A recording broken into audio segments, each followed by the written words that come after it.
विद्या को भय बाद को तप को क्षय भय होए, द्रव्य को नृपचोर भय समुझ सयाने लोए। सकल भोग को रोग भय, काया को भय काल, सकल साधना इंद्र न भय ताते होत बेहाल। तरुणी को भय तरुणता, योगिन को भय नारी, स्वर्गिन को भय अवधि को हृदया देखो विचारी। मंत्रन को भय तंत्र यंत्र को, मंत्रन को भय यंत्र को, यंत्रन को भय तंत्र, तंत्रन को भय सिद्धि को ताते नाहि स्वतंत्र। सिद्धिन को भय माया, माया को भय ज्ञान, भयमान सकल संपत्ति है ताते त्याग जान। को भय माया, माया को भय ज्ञान, भयमान सकल संपत्ति है ताते त्याग जान। को भय दुर्जन, मित्रन को भय हान, मिलन को भय बिछुड़न, आवन को भय जान। पंडित को भय निंदा, मूर्ख को भय मारे, रण में भय अति शत्रु को, कुल में भय अति नारे। कर्म कर्म ही पुण्य, इष्ट अनिष्ट ही जान, उपासना विक्षेप भय ज्ञान भय ज्ञान। तन को भय मूर्ख, सतबादिन पाखंड, दुख रूप सकल सुख जगत के, तैसे सुख ब्रह्मंड। सदगुरु श्री पूर्ण साहब ने इन अनेक साखियों में यह बताया है कि संसार भय से भरा है। विद्वान जो हो जाते हैं उनको वाद विवाद करने की रुचि हो जाती है और हार जाने का डर लगा रहता है। तपस्वी सोचते हैं हमारे तप का क्षय न हो जाए। धन बढ़ गया तो राजा चोर इत्यादि का डर है। सारे भोगों के पीछे रोग का डर है। जितना भोग उतना रोग। काम भोग तो रोग का घर है ही। जो नित्य का आहार विहार है, संयम न रखने से उसमें रोग है। बहुत कम खाने से भी रोग होता है, लेकिन बहुत कम खाने वाले कोई करोड़ों में होंगे। तपस्वी तो लेकिन व्यवहारिक बोध नहीं। शरीर स्वास्थ्य दिन दिन कुछ नहीं लेते हैं, दो दो दिन में थोड़ा सा लेते हैं और रोगी हो जाएंगे पक्का। अधिक खा करके संसार के सर्वाधिक लोग रोगी होते हैं। आहार के विषय में तो इतना ही है, सूखी रोटी मिले, सूखा भात मिले, कुछ भी उसके साथ ना हो, लेकिन भूख लगने पर खाए, चबा के खाए और कम खाए, पेट की कोई शिकायत नहीं होगी और बीमारी दूर रहेगी, तन मन सब स्वस्थ रहेंगे। प्रारब्ध हम मानते हैं कि कितना संयम करने पर भी प्रारब्धिक रोग होता है, लेकिन वो विरल है। जो रात दिन लोग दुख भोगते हैं वो अधिक खा करके, पता उनको नहीं रहता, ख्याल नहीं रहता, अधिक खा लेते हैं। जो वस्तु मिले थोड़ा सा अन्न हो और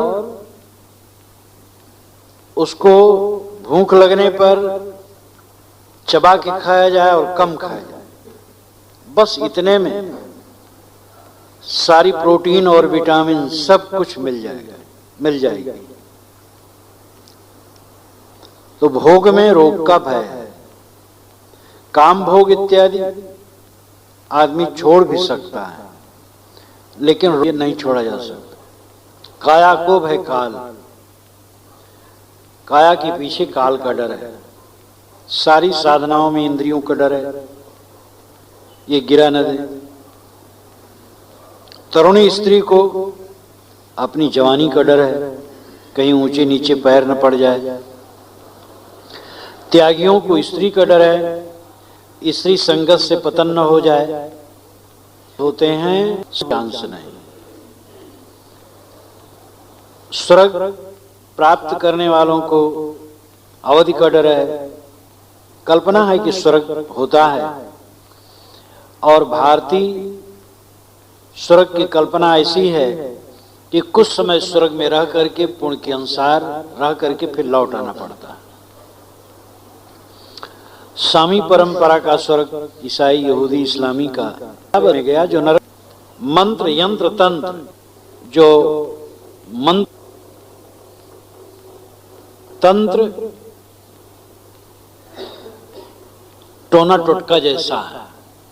यंत्र कोष्टक इत्यादि का है, इतने कोष्टक बना करके इतने देवताओं का वास बताते हैं।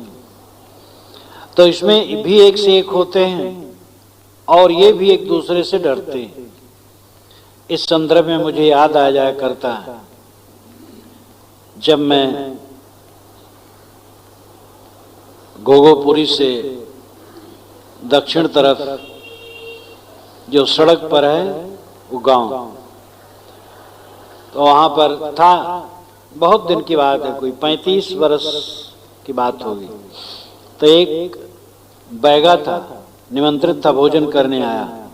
देखने में भी बैगा लगता था, वैसे उसका वेशभूषा।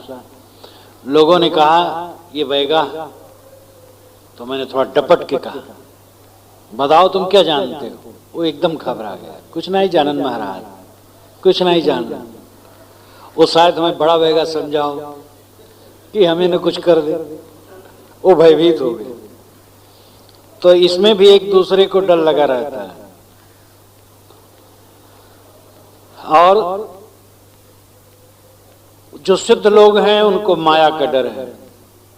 मायावी जीव को ज्ञान का डर है, ज्ञान होने से माया उड़ जाएगी। सारी चीजें संसार की भयपूर्ण। सज्जनों को दुर्जन दुख देते हैं। मित्र लोगों का हानि का डर, मित्रता है, मित्रता छूट न जाए। मिलने का भय बिछुड़ना है, आने का भय जाना है। पंडितों की निंदा करने वाले लोग रहते हैं। मूर्ख को मार का भय है। रण में दुश्मन का भय है। कुल परंपरा के पतन में स्त्री का भय है। स्त्री की कदम कहीं नीचे हो जाए तो हमारी इज्जत खराब हो जाएगी। कर्म में अकर्म का डर है। कर्म करते करते अकर्म, गलत कर्म न हो जाए। पुण्य कर्म के पीछे पाप का डर है। इष्ट में अनिष्ट का डर है। इष्ट नाम हित, अनिष्ट अहित। उपासना में विक्षेप का डर है। उपासना में चंचलता न आ जाए। ज्ञान को भय अज्ञान, ज्ञान में अज्ञान का डर है। चतुर लोगों को मूर्ख लोग पीड़ित करते हैं। सत्यवादी को पाखंड का डर है। संसार सब दुख रूप है और कहीं भी विश्राम नहीं। ये दुनिया की चीजों में रमोगे तो भय के अलावा तुम्हें कुछ नहीं मिलेगा। अब इसमें कुछ बातें ऐसी भी आई हैं, जैसे ज्ञान को अज्ञान का डर है, सत्य में पाखंड का डर है। तो क्या ज्ञान छोड़ दे, सत्य छोड़ दे? छोड़ने की बात नहीं। बात तो यह है कि शरीर में रह करके शुभ मार्ग में चलते हुए भी डर बराबर है, और कुछ डर की जरूरत है। सब डर बेकार नहीं। अपने से बड़ों का डर बहुत जरूरी है। इससे बहुत गलत काम नहीं होता है। अपनी इंद्रियों का डर, कहीं हम गलत न कर जाएं, मन का डर, मन हमें भटका ना दे। डर करनी डर परम गुर, डर पारस डर सार, डरत रहे सो उबरे गाफिल खाई मार। इसलिए इस डर की जरूरत है। अब दूसरा डर है कि वो एकदम अविवेकी बन जाए, मैं कुछ कर ही नहीं सकता हूं, मेरा कल्याण ही नहीं होगा, और साहसहीन हो जाए, वो गलत है। लेकिन अपने मन वासनाओं का डर सावधानी के लिए जरूरी है, और उपासना के लिए, संरक्षण के लिए अपने से बड़ों का डर जरूरी है। डर अदब लिहाज से ही काम चलता है। निरानिर ज्ञान की दशा में इंसान हर समय ठहरा नहीं रह सकता, हर इंसान। और कोई बहुत परिपक्व हो जाए तो वो भी बहुत परिपक्व होने में बहुत समय लगता है, और जिस समय में वो परिपक्व होता है उस समय में ये सब डर अदब लिहाज साधना सब की जरूरत होती है। परिपक्व हो जाने पर भी जब तक जीवन है, अब हूं नाव समुद्र में ना जाने का होए, इसलिए डरना तो जीवन भर है। डरत रहे सो उबरे गाफिल खाई मार, जो गाफिल होगा वो मार खाएगा। जो लोग कहते हैं हमें गुरु की जरूरत नहीं, हमें तो सब ऐसे हो जाता है, पढ़े लिखे लोग प्रायः, महाराज गुरु न करे तो काम नहीं चलेगा। अरे तुम गुरु न करते तो बोल भी न पाते, जो बोल रहे हो किसी गुरु ने सिखाया है। समाज शास्त्री बताते हैं कोई बच्चा ऐसी जगह पैदा करो जहां सुनसान, और फिर माँ उससे बात न करे, बोले न कभी, उसकी सेवा कर दे, और कोई बोलने वाला ना हो बच्चे के पास, और वो बड़ा हो जाए, जवान हो जाए तो बोलना नहीं जाने, बोल नहीं पाए। जो कुछ हम कह रहे हैं, बोल रहे हैं, परंपरा महापुरुषों की देन है। भाषा का ज्ञान हमें हुआ, शास्त्रों पुस्तकों को पढ़े ज्ञान हुआ, सुने ज्ञान हुआ, देखे ज्ञान हुआ।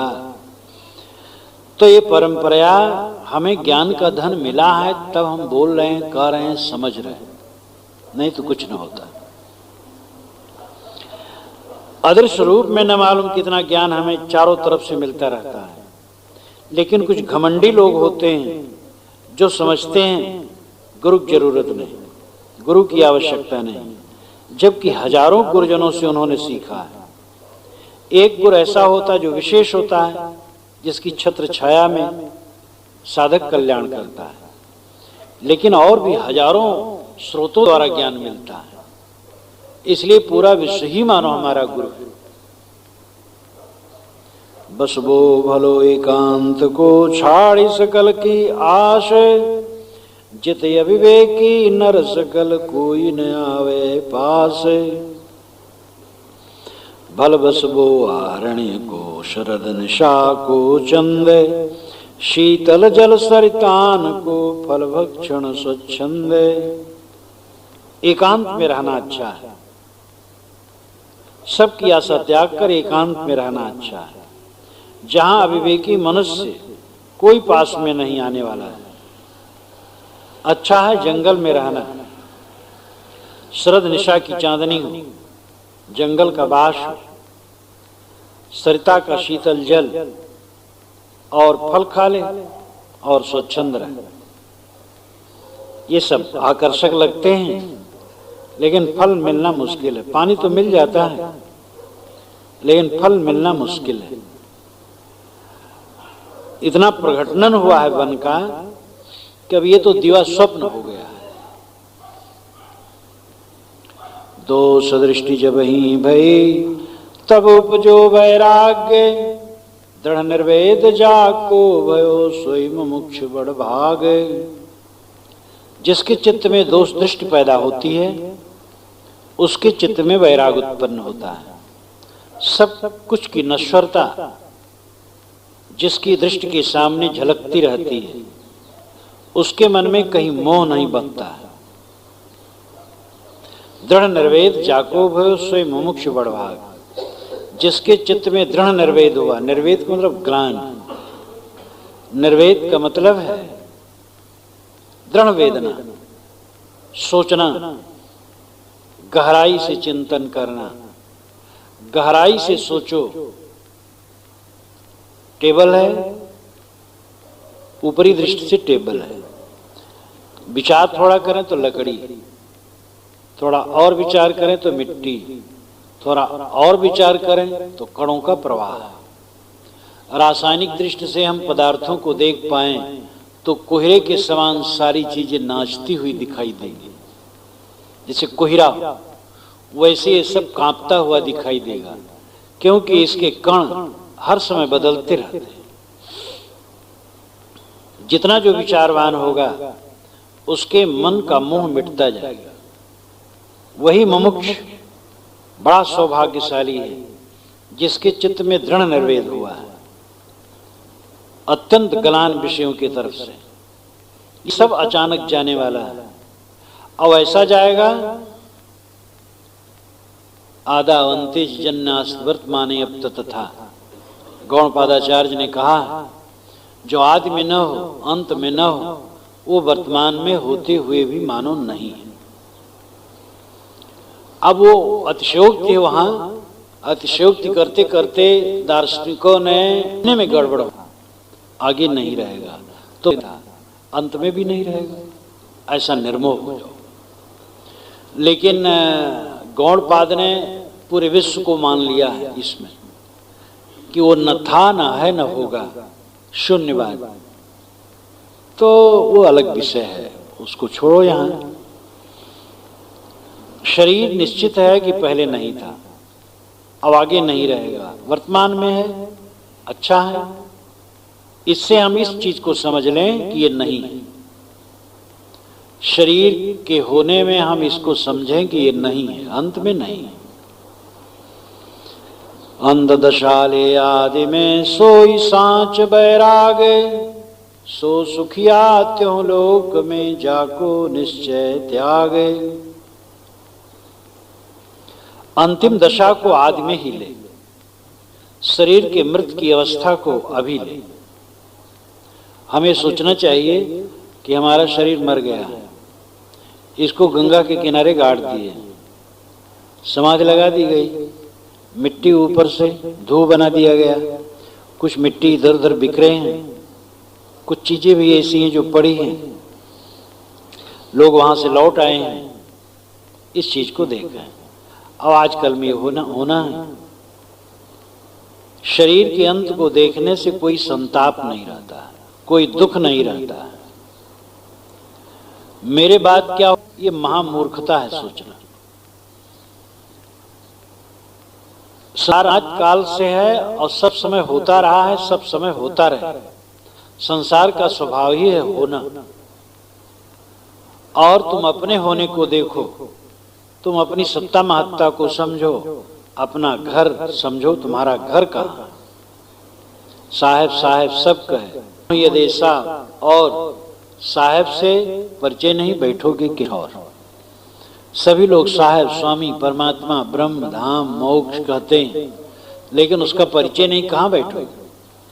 कहीं बाहर साहेब सुबह नहीं है, ये आत्मा ही साहेब है, जीव ही साहेब है। और अपने स्वरूप में स्थित होना ही सत्य धाम में स्थित होना है। कितने लोग वैराग्यवान हैं लेकिन स्वरूप का ज्ञान नहीं, तो उनका भी भटकाव है। कितने लोगों को स्वरूप का ज्ञान है लेकिन वैराग्य नहीं है, तो भी काम पूरा नहीं है। ज्ञान हो, वैराग्य हो, और वासना को छोड़ करके स्वरूप में स्थित। श्री पूर्ण साहब ने एक ही साथ कितना श्लोक परखी, जिससे तू सबको परखा वो पारख। इसलिए हाँ हो स्थिर, तो वहीं तू स्थिर हो जा। नहीं झाई ब्रह्म को, झाई नाम परिछाई, प्रतिबिंब में न जा, भास आभास अध्यास में न जा। जितना भी स्वरूप की अतिरिक्त है सब भास है, आभास है, अध्यास है, परिछाई है, प्रतिबिंब है, छाई है, उसमें न जा। तो जो अंतिम दशा को आदि ही में देख लिया है, वो परम सुखी हो जाता है। शरीर के मरण की दशा को देखो।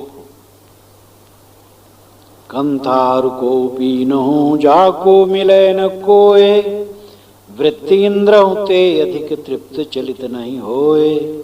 जिसके चित्त में पूर्ण वैराग्य है, चाहे उसको कंथा गुदड़ी न मिले, कौपीन लंगोटी भी न मिले, खाने पीने की स्थिति भी कोई अच्छी न हो,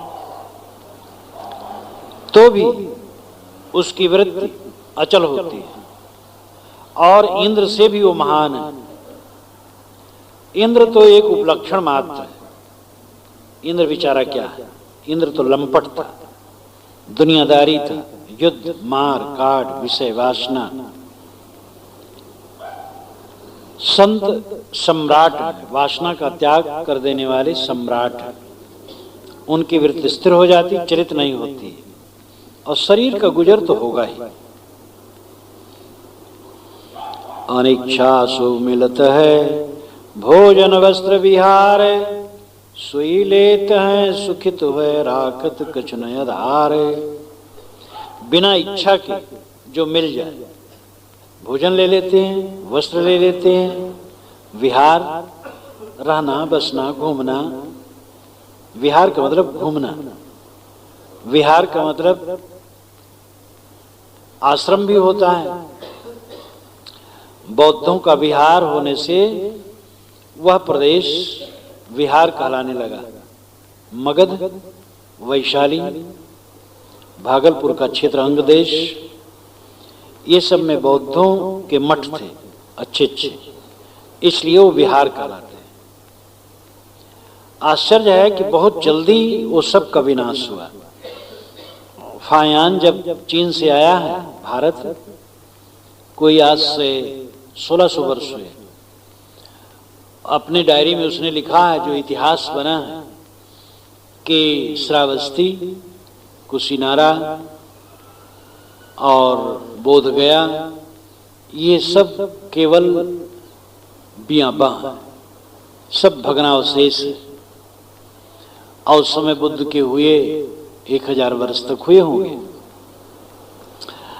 तो तभी से आज से 1600 वर्ष पूर्व भग्नावशेष बताता है।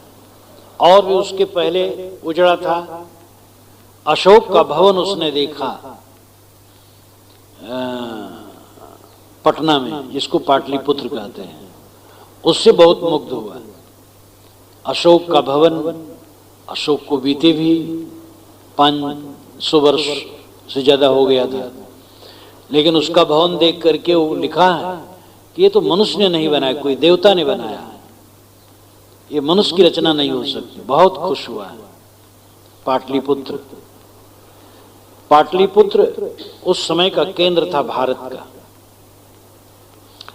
तो ये सब इतना परिवर्तन होता है। विहार नाम घूमना, फिर विहार का अर्थ मठ भी हुआ, और फिर विहार प्रदेश हो गया।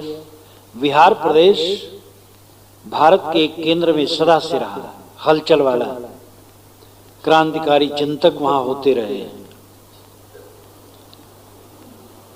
तो विवेकवान जो मिल जाए, भोजन ले लिए, वस्त्र ले लिए, विहार ले लिए, सुखित होकर के, प्रसन्न होकर के प्राप्त वस्तुओं में गुजर करते हैं।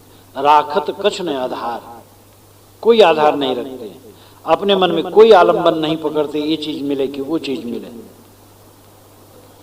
सज्जन ते जांचे नहीं, दुर्जन ठिग नहीं जाए, प्रारब्ध वर्तमान जो बरते सो बरताए। साधु को चाहिए कि सज्जन से मांगे ना, और दुर्जन के तो ठिग ही न जाए। मतलब सज्जन से भी, भक्त से भी मांगना क्या है, जो मिल जाए ग्रहण कर ले बस।